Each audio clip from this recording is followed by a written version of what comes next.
Hello there. You're listening to 10 Questions, where we discuss the wet plate collodion process and the photographers that create these unique images known as ambrotypes and tintypes. I'm your host, Chad Shryock, wet plate photographer for Pork Pie Photography based in Fort Collins, Colorado. In each episode, I've asked a modern-day practitioner to sit down with me and talk about how they got involved with this vintage process, share some information on their gear and studio, and provide some valuable insights into their creative process. So whether you're just beginning to dabble your toes in the collodion ethers, or you're a seasoned silver bath expert, hang on and see what develops with 10 Questions.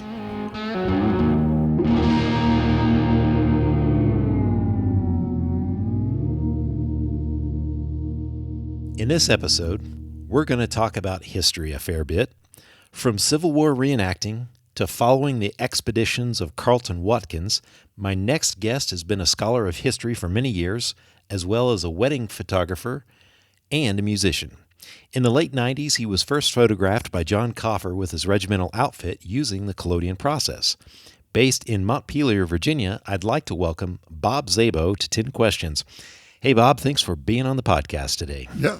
Chad, thank you very much for inviting me. Great. It's always my pleasure to talk to folks such as yourself that have been involved with this process for about 2.5 decades or so? Yes, I started in 1997, so it's been a while. Okay. Yeah. So I was able to track down that you were a wedding photographer in the 1980s. I was. I All definitely was a wedding photographer. What was the worst thing about being a wedding photographer at that time?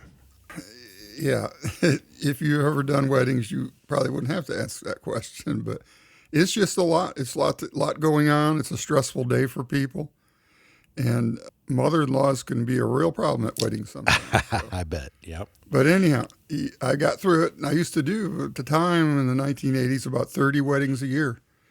And I was married at the time. My wife helped me with her, and she put the albums together and stuff. And that was always a big chore, too, because we shot film, 2.25 films. And we had to go through the negatives and look at them and match them up with the photos and number all the photos. Before I did get out of it, though, I think some of the processing places were actually doing that for me, putting the negative numbers on the back. But when we started, we had to do all that ourselves. Right. Yeah, and a lot of those photo manipulations, I mean, of course, we're talking pre-Photoshop era, so all that was kind of manual, right? It was. Double exposures and stuff. We tried to do some trick stuff like that, and the time it was in, I don't know if it would be now, but things like that, yes. Well, when I got married in the mid-'90s, that was still a thing, some of the in-camera double exposures and some of that stuff. So, but I can tell you real quick, 2 little stories, real quick. Let's hear it. 2 of the things that I can remember, one was a bride that got a little bit too much cake on her new husband's face, and he did not like it. He chased her out the door with the whole top of the cake and threw it at her. I don't think they ever picked up their proofs. I don't think the wedding even lasted that long, or the marriage. So. Wow. And yeah, and groom and groomsmen being so drunk they could hardly stand up before the ceremony. So, but anyhow. Yeah. That was the worst of it. It was all pretty good. Right. And I guess you had to deal with videographers back then in those days, Not too. too much. No, there wasn't much of that at all then. No, really? Okay. There really I was wasn't. kind of surprised with those, kind of shoulder-mounted camcorders back then. Yeah, with VHS tapes or even beta back then, sure. Yeah. So when did you decide to learn about the collodion process? I didn't really just, think I want to do collodion. What happened for me, I was a reenactor. And I guess I was probably reenacting for about 10 years, maybe even more than that. What got me interested, first of all, in reenacting was the movie Glory. I saw the movie Glory. I found out there were a lot of reenactors in that movie. And I said, hey, I'd like to do this. So I met a local group in Cleveland where I grew up, and I didn't move to Virginia till 1990. So I got involved with reenacting, and I saw John Coffer at an event, the Antietam event in 1997. It was what would that have been? It'd be probably the 130th. Okay. It was a huge event, though. There were thousands and thousands of reenactors there. But I saw him take a picture of our unit. I went up to John and asked him if I could see it after we got done with our formation. And he didn't even want to show it to me. That's how John was. He's a perfectionist, and I kind of am too. So he did not even want to show it to me. When I got him to show it to me, I said, "Oh my gosh, I can't believe this is us. This is fantastic." It was a half-plate tintype. And I asked him if I could buy it from him, and he didn't want to sell it to me. It's overexposed. You don't want that. But I talked him into it, and I did buy it from him. And at that point, I actually asked him if he taught people, and he hadn't up till then, or just shortly before he might have started. But he said, yeah, call me or let me know or write me. He couldn't call him. He had to write him. Right, yep. I did. Very familiar with that. Yep. And 2 months later, in October, I went there for a single one-day tutorial with him by himself. That's, if you're going to learn from somebody, that's a good one to start with.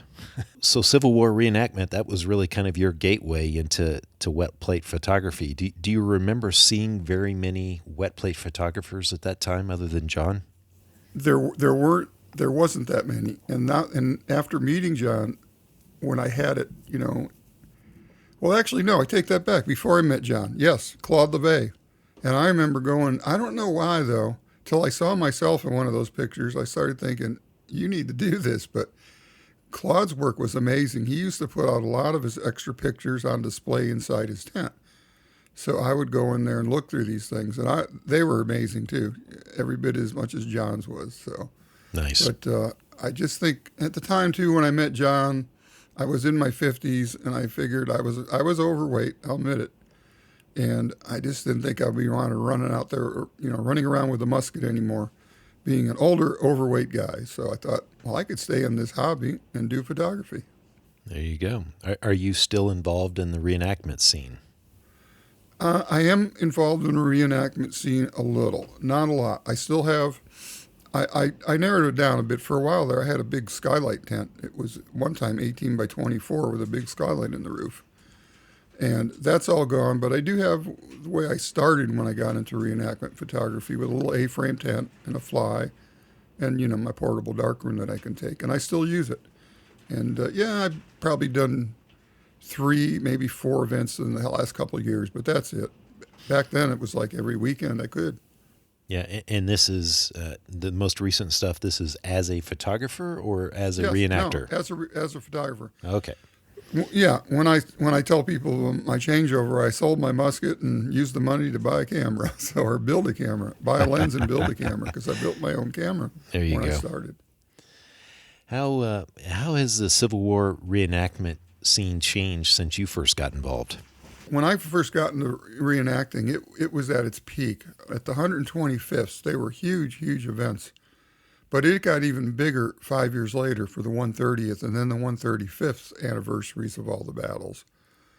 So, and it's a 5-year period. So, 1861 to 1865.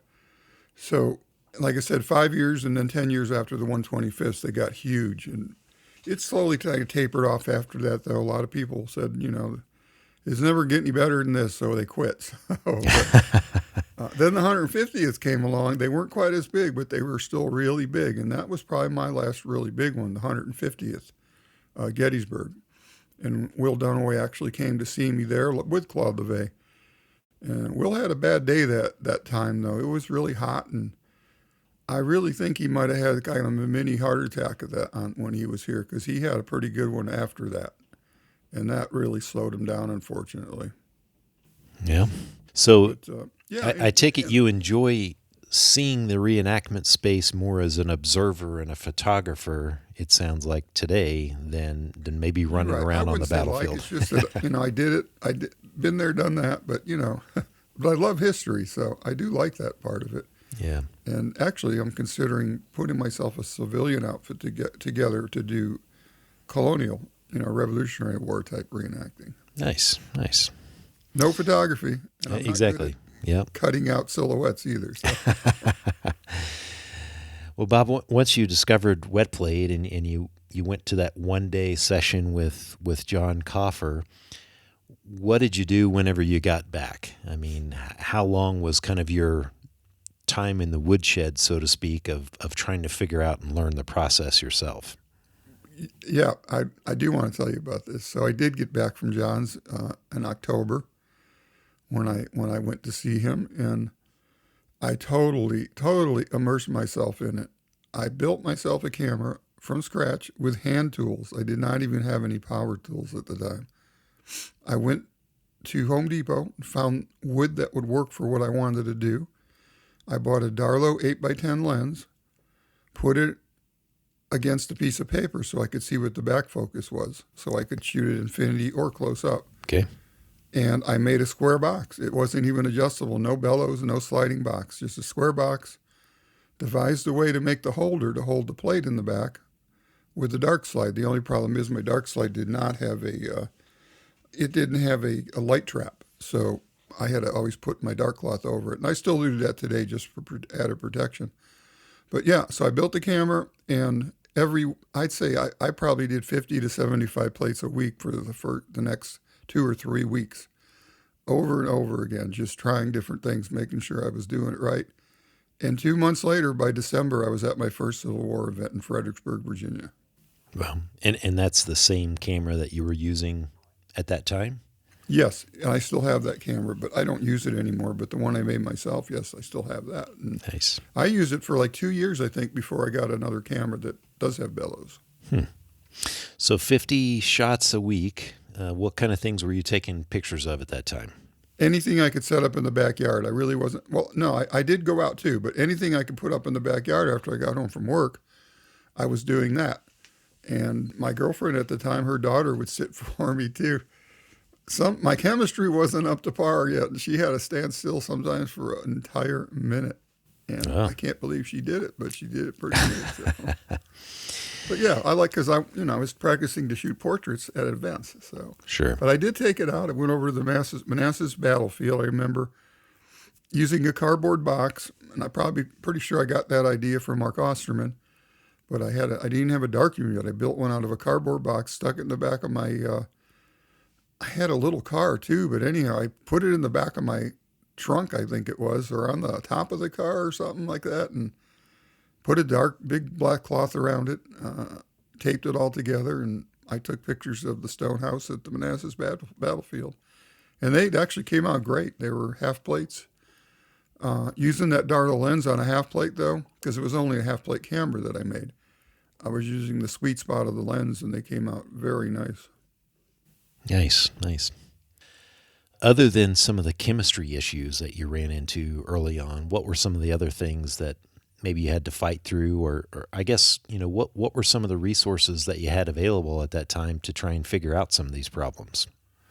My resources back then were mainly Mark Osterman, and I thank him for being so helpful. I mean, I did learn from John, but I guess I didn't have the patience to wait for letters. And to this day, I don't write them. I should. Love John to death, and I wish I could just get myself to sit down and write him letters. If he had a phone, I'd be talking to him every day, like I used to do with Will Dunaway. We spoke almost every day until he, started losing his memory a bit before he passed. Yeah. Bob, what's been the primary subject in your collodion work?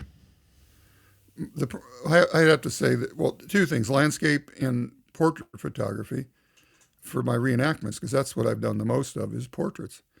And trying not just to take, modern portraits, but trying to pose people like they did back in the day and try to make them look as authentic as possible, not to fool anybody and wanting someone to sell something I did as original, which is, people have thought some of my stuff has been original in different instances, mainly for like book cover work and things like that. But yeah, I would say portraits, but then when I discovered Carleton Watkins, it turned to my love of landscapes.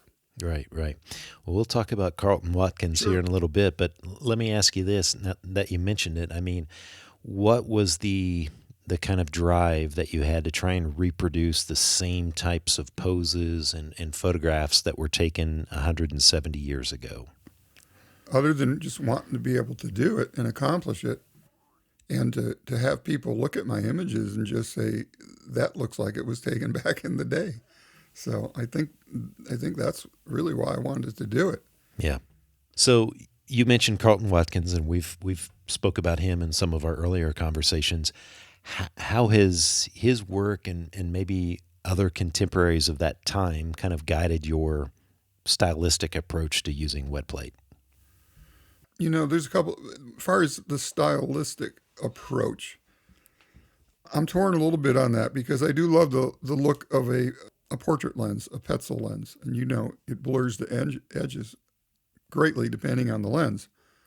But when I first got into it, I was all after trying to make him look like Carleton Watkins did, which was an incredibly sharp, clean image from left to right. Like a period Ansel Adams picture is really what it is. But Ansel could definitely manipulate the light a lot more than they could afterwards in the darkroom. But they did do some of that too. But I was just interested in trying to do what they did back then and do it in modern times. Now, for some of the folks that are not familiar with Carleton Watkins' work, he was one of the folks that had taken a mammoth-sized camera to Yosemite for the first time back in, I think, 1861, that I was able to deduce from doing some research. Right about that. His first trip to Yosemite was up where the grove of big trees are, and that was in 1859. But yeah. Okay, and much of the work that he did really helped kind of pave the way for the creation of the national park system that we have today. I do believe that, and that was another thing. My thing was, too, to want to do this is to let people know about it, what I was doing, why I was doing it, why I thought so much of Carleton Watkins. And yes, the major thing was that his images were there. Some of the congressmen had them, and they were able to look at them and decide that, we need to protect this place. And it wasn't a national park at first, but it did become a California state park, I think in large part to Carleton Watkins' images that he took there. Yeah.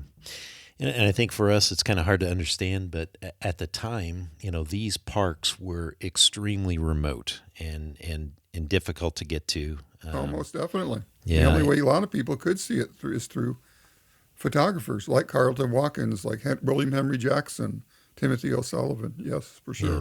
I had read some early accounts of some of the first explorers that came into Yellowstone. Mm-hmm.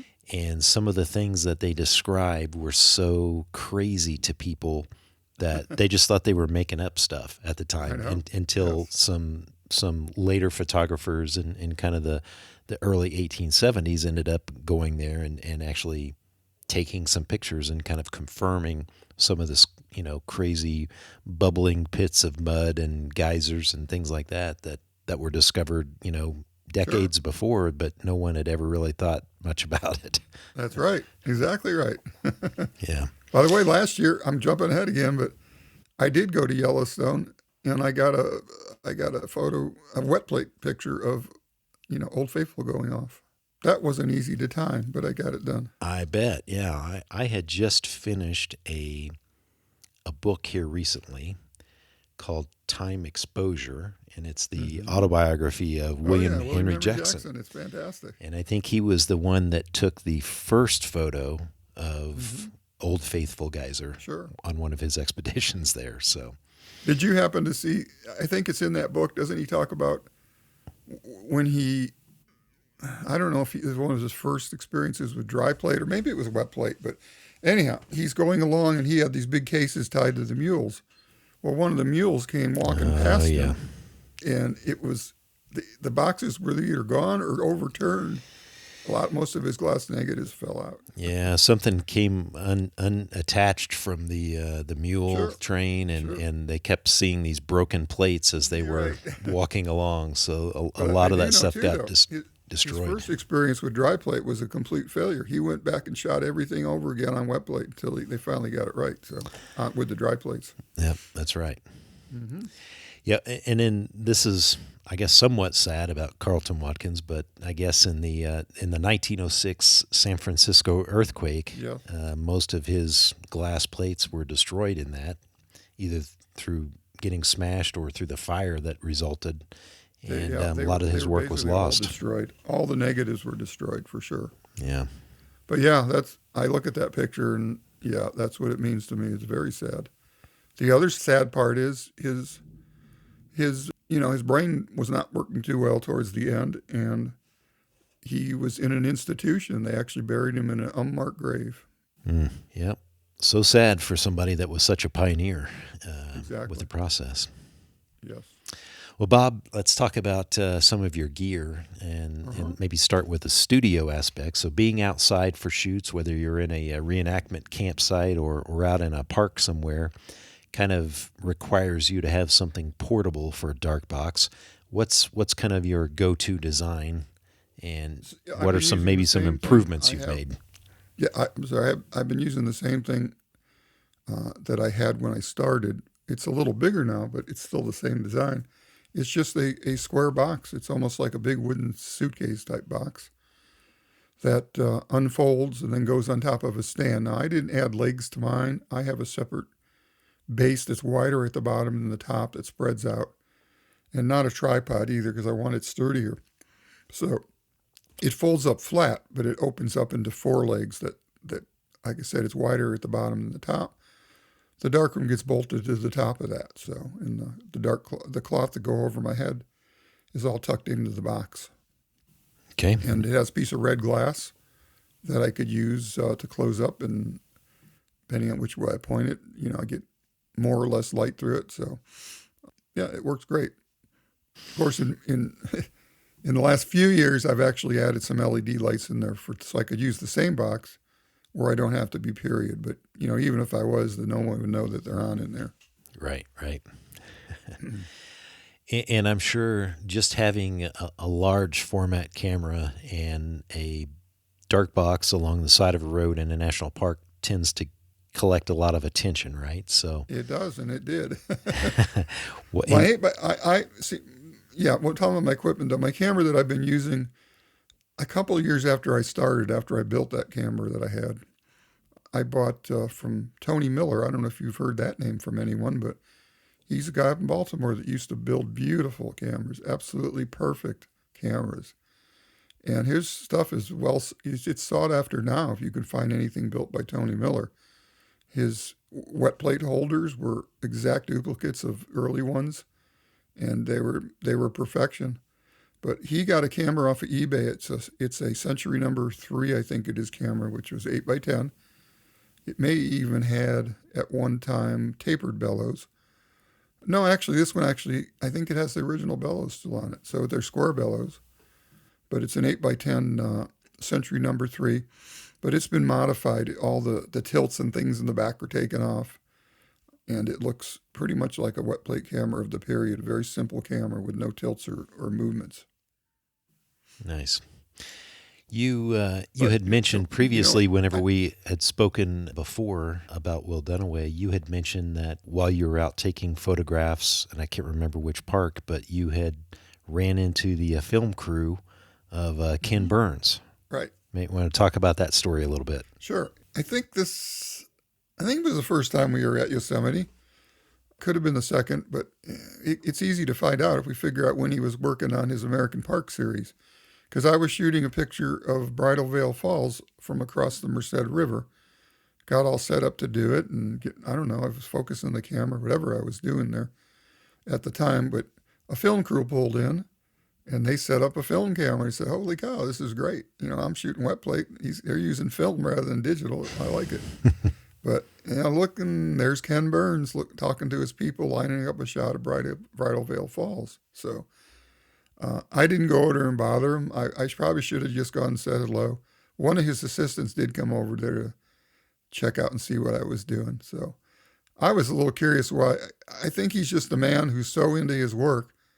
He was so focused that he wasn't really paying attention to me.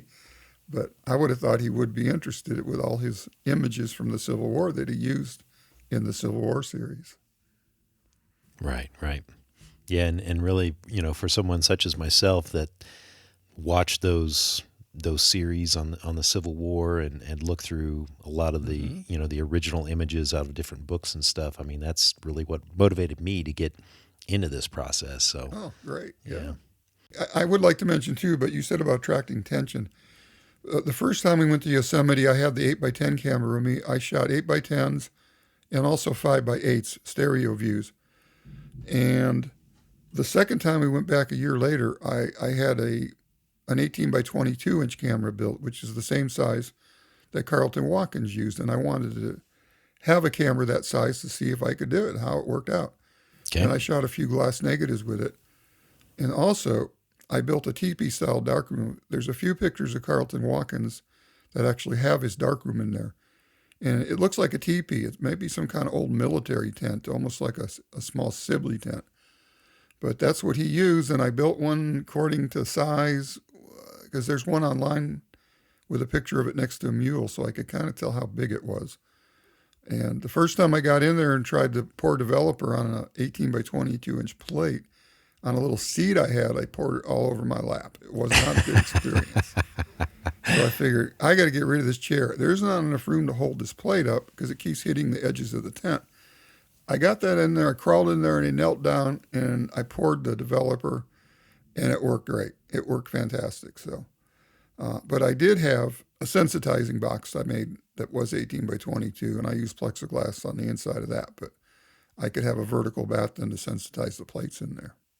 Sure. But that camera, by the way, did attract a lot of attention on the side of the road at Yosemite. I bet. You mentioned trying to manipulate those larger plates. How much practice had you done before you went out with that camera to be able to, pour the collodion and do the developing on those larger glass plates? It really wasn't a lot because I think it just got finished by Ray Morganwick built that camera for me. And I just used it maybe once or twice in the backyard to know that everything would work okay. So I didn't have a lot of experience with it. So yeah. What you mentioned a Darlo lens that you use. What's the oldest piece of gear that gets maybe some regular use that you have? Also when I bought that camera, shortly after that, I bought a CC Harrison half-plate lens off of eBay. Back then, I got that for like $400. But that lens, due to the record keeping that was so good back then, I was able to look it up. It was made in 1851. And it's the one I've been using since I started, like 2 years after I started. I still have that lens, and it is my main lens. I love shooting half-plate because I love the way that lens looks. Nice. And, I could blow those half-plate negatives up to whatever I want. And matter of fact, was commissioned to do like 6 pieces for an installation actually in a law firm down in D.C. And this was quite a ways back, about 2000, and I shot almost all half plates and blew those up in my own darkroom and enlarged them on roll paper to I think about 60 inches wide, and they held up great. They look really good. Nice. What's the focal length on a half plate lens? It's very short. I think it's around 6 inches. 6. Whereas the Darlo was probably more like 12. Okay. Yep. 11 maybe. Yeah. My wife found a CC Harrison lens in an antique store that we got for a steal. It's probably about a 7-inch focal length on it. Mm-hmm. And it calculates out to about an f4 or so. Yeah. It's probably, it might be the same lens I have. Is it? Yeah. Wow. Yeah, it's got that. Is it a rack and pinion or radial drive? It's a radial drive. Yeah, mine is too. Yeah, yeah. It's the serial number is kind of in the. I think it's like the 8,000 or so, and I think it dates back to like 1861 for that one. Oh, nice. So yeah, mine. I think it's like 3,000 something. I'm pretty sure. Yeah. So. But they're great lenses. I love CC Harrison lenses.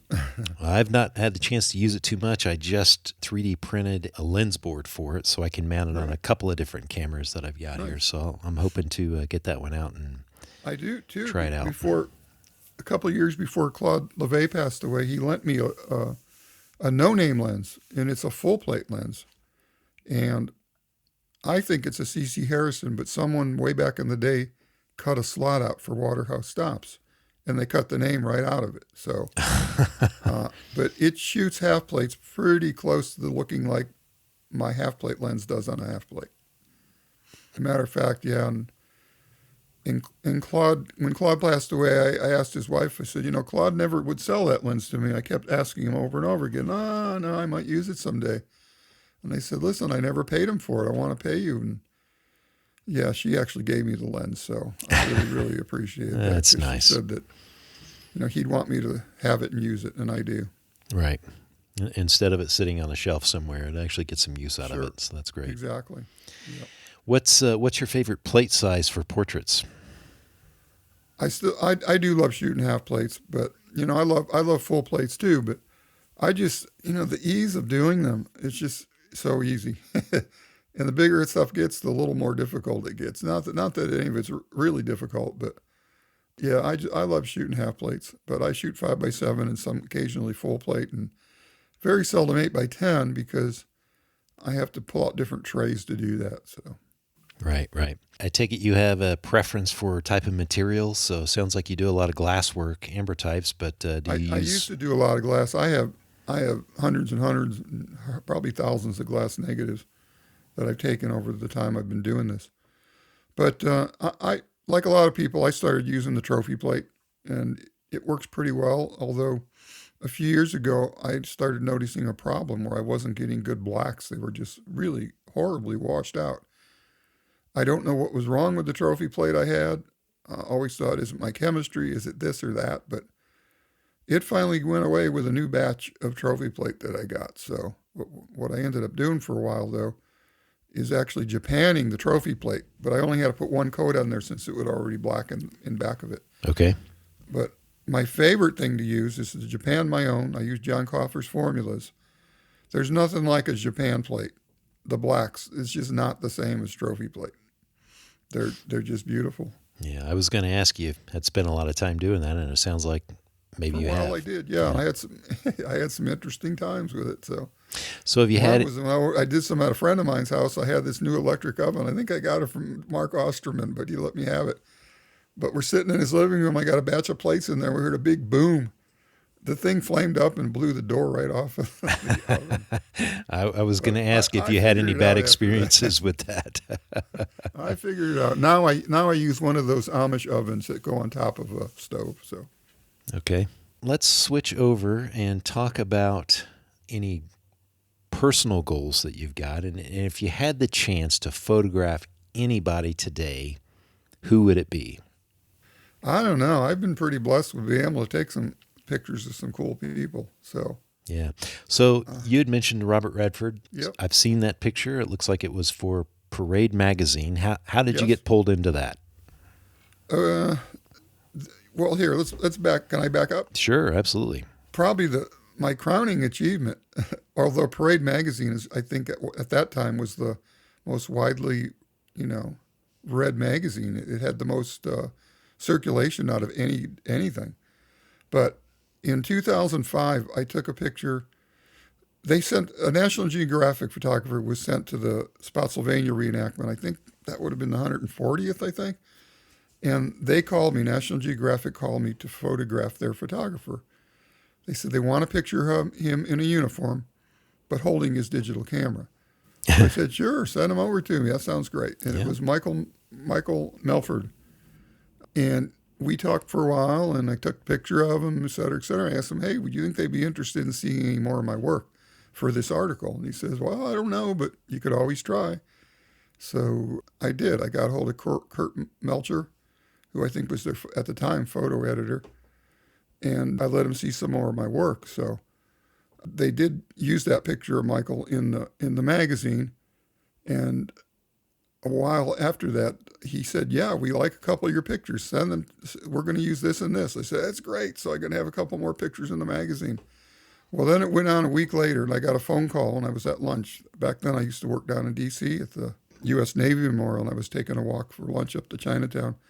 On the way back, I got a phone call, and it says, we wanted to tell you we're going to use one of your other images on the cover of National Geographic magazine. Nice. So it was great. I could not believe it. But I got a little gypped that month because it was a split cover. All the magazines in the South and the newsstands on the South had my image on it. All the ones that went to the home and up in the northern newsstands had a different picture on it. But it was a National Geographic cover. Well, that's it's great. definitely something to be proud of, for sure. It was. It was a picture of a reenactor that I took up at Cedar Creek, one of the reenactments there. So let's go back to. Totally didn't answer your question. No, that's fine. So let's go back. So you've got this opportunity to take a picture of Robert Redford. How did all that come about? The Robert Redford, I think, came about because of probably the National Geographic cover. I believe that's probably how they found out about me. So I got a phone call from them, Parade Magazine, and said they wanted they're covering an article on Robert Redford and his new movie that he came out with about The Conspirator. And they wanted me to do a picture, and they wanted to do it similar to what I do at reenactments. They wanted a picture that would kind of look like it might have been taken back in the period.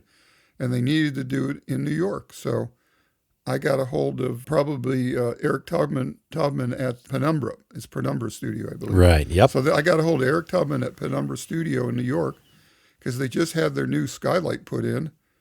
And I may have been one of the first persons to shoot in there, I think. It was pretty shortly after they had it in. So, but yeah, we did it in the skylight studio, though we did have some fill light. I did bring some fluorescence because I wasn't sure, New York and whatever. I know how the day was going to be. And there are some buildings across the street from that too, but it worked pretty great. So yeah, it's great.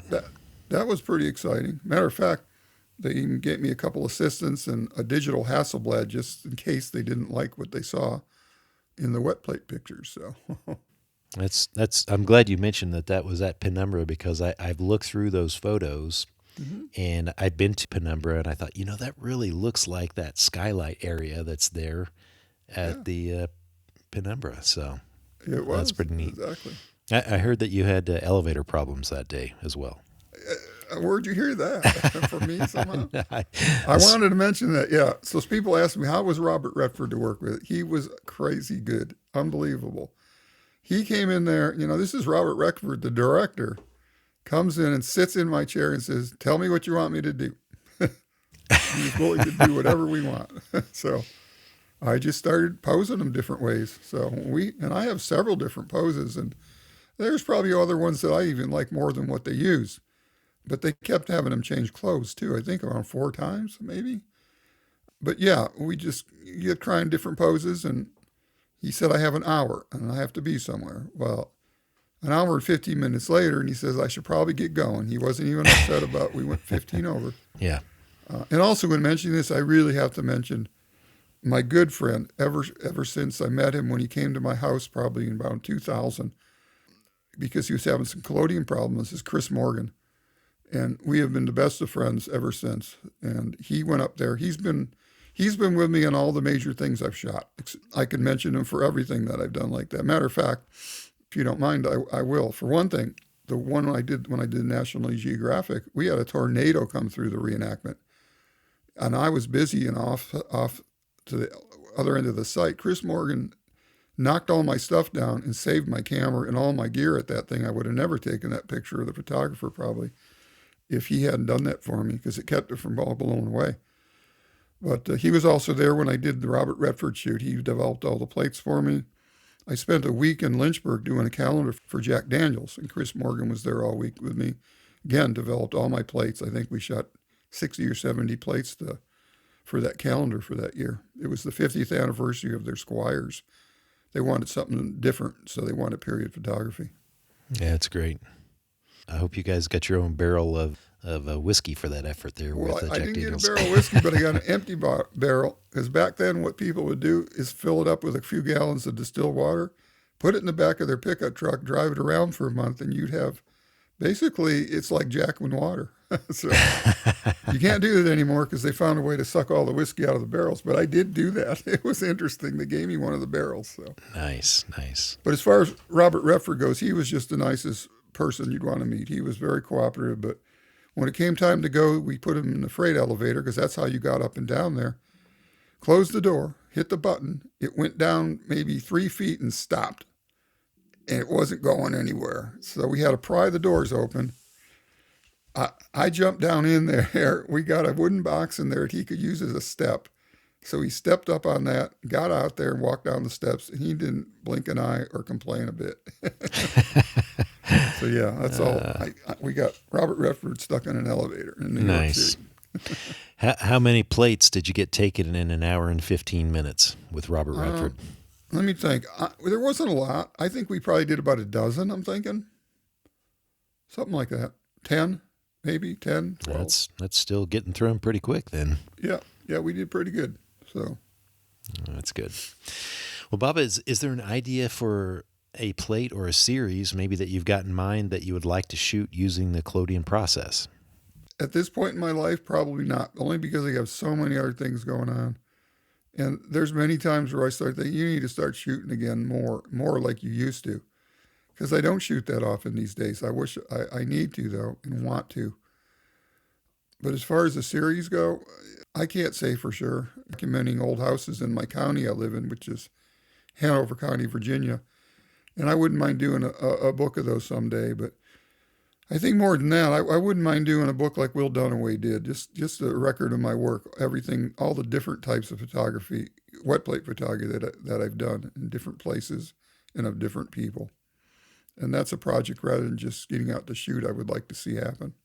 Yeah. You had mentioned that whenever you were in some of the parks, you took the same size camera, that 18 by 22, out. Did you try to find the same spots where Carleton Watkins would have shot some, maybe some famous photographs from and try to recreate those?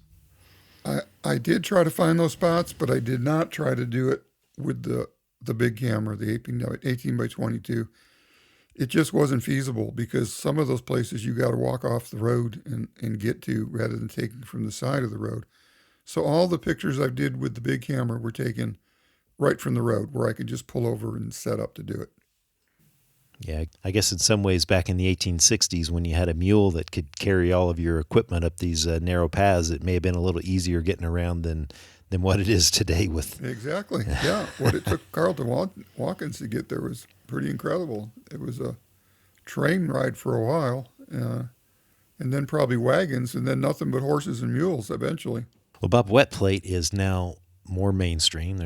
Seems like there are more and more folks that are getting into it every day.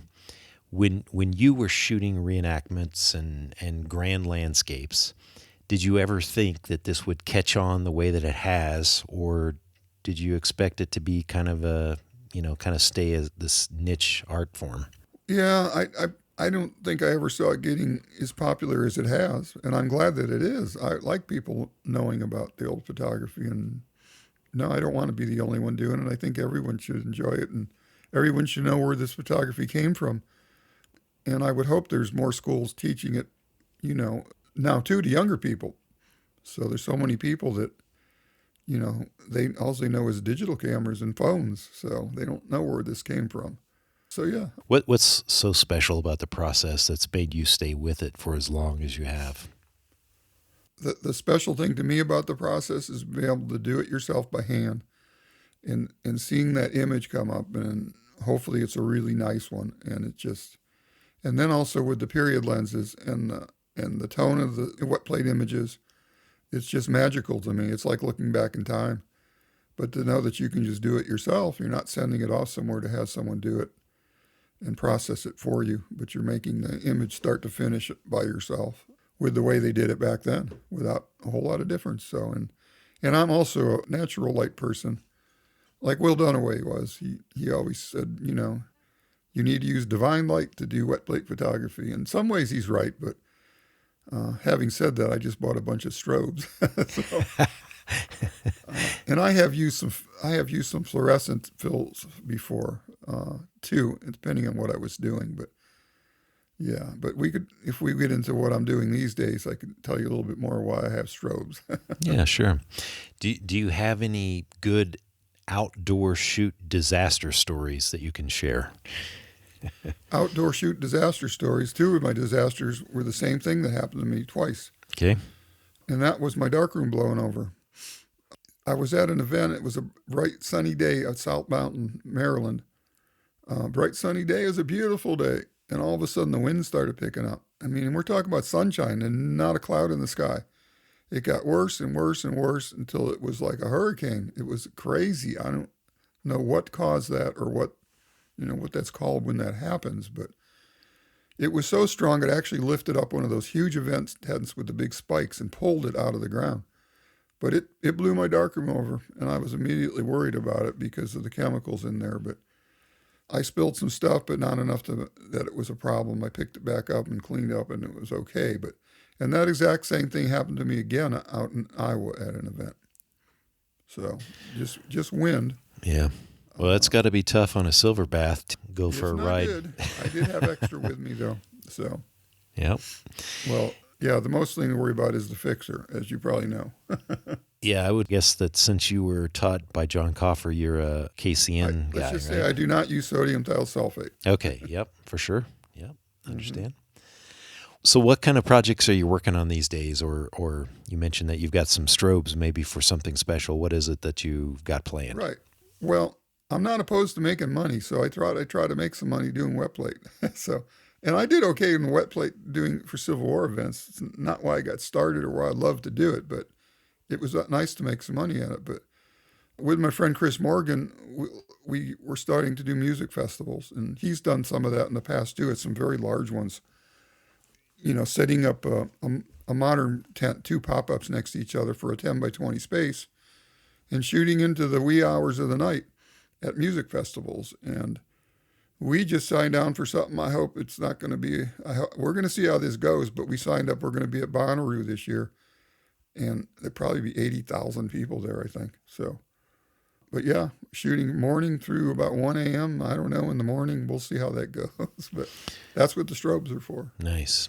Well, one thing that, and I see a lot of Chris's work online, and we've chatted back and forth on certain things. And one of the things that I am so impressed with him is his ability to take a huge number of photos within a short period of time. Exactly. And have them completely finished off and ready for the folks to take with them, later on. So I know. So we did a festival last year. It was Electronic Music Festival with a guy named Pretty Lights, who my son manages. So he booked shows for them. And we weren't super busy, but I can see what it's like. It was a 3-day event, but we hardly did anything on the first day. But the second day we're very busy, and Sunday we're pretty busy. But we did like 130 in 2 days. But Chris has done as many as like 300 in like a 3-day event. So wow. And it gets crazy. It's an assembly line process. You got to have one in the silver bath, one in the plate holder, another one ready to go, another one's fixing. But he does the darkroom work for me on those, and he's so good at it. Well, it sounds like he's definitely got the workflow down. Varnishing all these plates. Exactly. Yeah. It's a lot of work. It's a lot of work. Bob, do you have a tracking mechanism to where you could say approximately how many plates that you've created over your career? I really couldn't tell you. But back when I did all those events, I wasn't super busy, but I would probably do like 20 a day, something like that, on a 3-day event. But I've done hundreds of events, so I don't. It's thousands. I know that, but I don't know how many thousands. So yeah. I really couldn't tell you. Yeah. I never thought about trying to figure it out. So. Well, you've mentioned some folks that helped you out early on. Is there anybody else that you'd like to maybe shout out to or thank? Yeah. Well, John Coffer, of course, for sure. He helped me get started for sure, and I kind of copied a lot of his stuff and still do with his formulas and my darkroom and all that kind of thing. And then, of course, Mark Osterman, he was always willing to help me when I called him. And I bothered him a lot because I couldn't get a hold of John without writing a letter. And that would have been okay if I had more patience, I guess. But I would call him a lot. And Mark was always a great help. He's a great teacher. And then also Will Dunaway. Will helped me a real lot too. And we just became the best of friends. And after a while, we would talk every day to each other. Every day, even if it was just for a short time. So I owe him a whole lot for helping me like he did. And Claude LeVay didn't help me as much as the others because I didn't have as much of a personal relationship with him, but I did later on. And I did look up to him and see how he did things at events, and I copied a lot of that. Him and Will, as far as the setup goes, with the backdrop and shading that I did, and how I set my camp up when I did events. So those are probably the four people right there. Yeah. Have you had the chance to teach the process to other people? I have done a couple workshops, one in Kansas City, or one, I think I did two when I lived in Kansas City. I lived there for a few years. But yeah, I think it's only two or three. I was never the kind of person that wanted to teach workshops, but I did help Will on a couple too, especially after, I think after he had one of his heart attacks. I went out there and I helped him with one or two of them. And all the things, every time we went to Yosemite, not every time, but a couple times we went to Yosemite, it was a teaching experience. He had pretty much a class there with him, so I did help on those too. Yeah. If you could point new photographers out to maybe some key folks to check out, historical photographers, it sounds like Carleton Watkins would be one of those. Who are some of the other folks that you were heavily influenced? Definitely. Carleton Watkins definitely is one because of his landscape work. And yeah, he is the person that I tried to follow in the way I did things. But yeah, well, for portraiture, there's so many good photographers. I love the work of Alexander Gardner working in his Civil War images for Matthew Brady. His poses in the field, I followed a lot of that stuff when I was doing Civil War photography to see how he posed people. And yeah, they look posed, but they're supposed to. That's what they did. They're not natural pictures. They're pictures of people posing. But Julia Margaret Cameron, I've always loved her photography. A lot more creative than most of the photographers back then. And yeah, those are some of the ones I would say for sure. But, William Henry Jackson, again, for all his work that he did in the West, Timothy O'Sullivan, any of those photographers I really like as far as the wet plate photographers go. Yeah. And I think doing research and looking at those photos really gives people an appreciation for how far this process has come. It's started off on the back of a wagon that may have been rolling around on a battlefield with, very, I guess, rudimentary supplies. And, it was a tougher life being a photographer then, for sure, than what it is today. Yeah. Of course. Yeah. Well, speaking of, by the way, so my first big reenactment was in 1998. And like I told you, I just learned the process in 1997 in October from John. So it comes 1998, the big Gettysburg 135th. And it happened in July, around the same time as the battle was. There were people talk about the numbers that were there, and everyone has a little bit different story. But I also heard a story they wanted to keep the numbers down because they didn't want people to really know how many were there. I think there was like 30,000 reenactors there. Wow. It was crazy. And I believe that because I saw the numbers. But that was my first big event as a photographer. I worked 4 days, morning through night, Thursday, Friday, Saturday, Sunday. I'd wake up in the morning when it was just getting daylight. There'd be people sleeping outside of my tent to be in line to get images done. And I wasn't the only one there. It was me, John Coffer, Rob Gibson, a guy named Micah Schmen. I don't know if he does wet plate anymore. Ray Morganwick, Wendell Decker. That's 6 right there. And I think there might have been even some other 1 or 2 more in one of the camps. But it was that busy where we all had people waiting outside our tent. So that was my real introduction to Civil War wet plate photography at reenactments. So. Well, I'm sure you're familiar with the book Confederates in the Attic. That really talks about the life of a Civil War reenactor. Have you thought about maybe you could write a book that is focused on the Civil War photographer reenactor? Well, no, I probably could. I've been through a lot of stuff with that, but I just wonder how many people would be interested. That's why I never really considered doing that. It's an option. But yeah, Rob Hodge, the guy on the cover, is a good friend of mine. And I met him back in the day right after Claude LeVay quit doing reenactments. He stopped going out to reenactments, and that was probably in again, around 1999, I think. Got a call from Rob. I was in Virginia then, still in Virginia. And he needed a photographer for an event he was doing in Chancellorsville to raise money to save Civil War battlefield land. And he was successful. I forgot how much he made that year. It was like $20,000 or something that all went to preservation. And I could be wrong about that amount, though. I hope I'm right or close.